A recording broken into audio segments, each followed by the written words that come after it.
ये जो दुनिया है ना, बेहद खूबसूरत है, बेहद रंगीन है और मैं जानती हूँ आप मुझसे पूरी तरह से सहमत होंगे अगर मैं ये कहूँ कि इस बेरंग दुनिया को खूबसूरत बनाने में एक स्त्री की सबसे महत्वपूर्ण भूमिका रही है।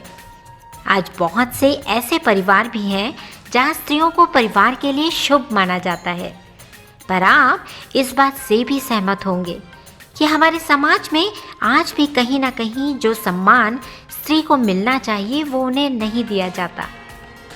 अपने ही परिवार में परायेपन को झेलने वाली उन महिलाओं की स्थिति और परिस्थिति को मैंने एक कविता के जरिए आप तक पहुंचाने की कोशिश की है। हाय एवरीवन, मैं हूं आपकी शिखा। आज मैं आपके साथ अपनी लिखी हुई एक पोएम शेयर करने जा रही हूं जिसका शीर्षक है क्योंकि मैं पराई हूं। तो शुरू करती हूं। समझौता मैं ही करूं क्योंकि मैं पराई हूं। समझौता मैं ही करूं क्योंकि मैं पराई हूं। समझौता मैं ही करूं क्योंकि मैं पराए घर से आई हूं। समझौता मैं ही करूं क्योंकि मैं पराई हूं। समझौता मैं ही करूं क्योंकि मैं पराए घर से आई हूं। समझौता करूं तो करूं किस किस से?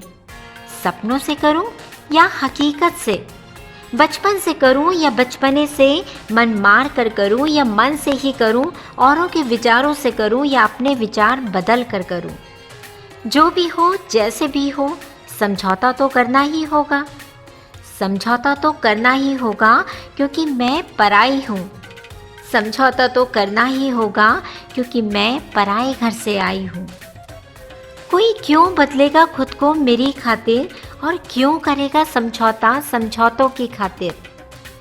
ये एक ऐसा दहेज है जो हर एक लड़की लाती है पीहर से तन मन में भरकर और फिर लगाती है सबके अहम पर इसी समझौते का जीवन पर्यंत मरहम बनाकर। नहीं करूँगी समझौता तो बुरी ही कहलाऊंगी। नहीं करूँगी समझौता तो बुरी ही कहलाऊंगी। नहीं करूँगी समझौता तो सबकी आँख की किरकिरी बन जाऊंगी।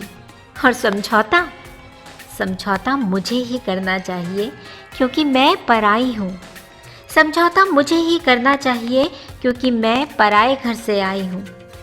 शायद सच ही कहते हैं लड़कियों को कि ये पराई हैं, और इतनी पराई कि जहाँ जन्म लेती हैं वहाँ भी पराई और जहाँ ब्याही जाती हैं वहाँ भी पराई बनकर ही रह जाती हैं। अगर मेरे लेखन ने, मेरी कविता ने आपके जज्बातों को, आपके दिल के किसी कोने को छुआ हो तो इसे लाइक कीजिए, शेयर कीजिए और मेरे चैनल को सब्सक्राइब कीजिए। और हाँ, कमेंट करना मत भूलिएगा। शुक्रिया।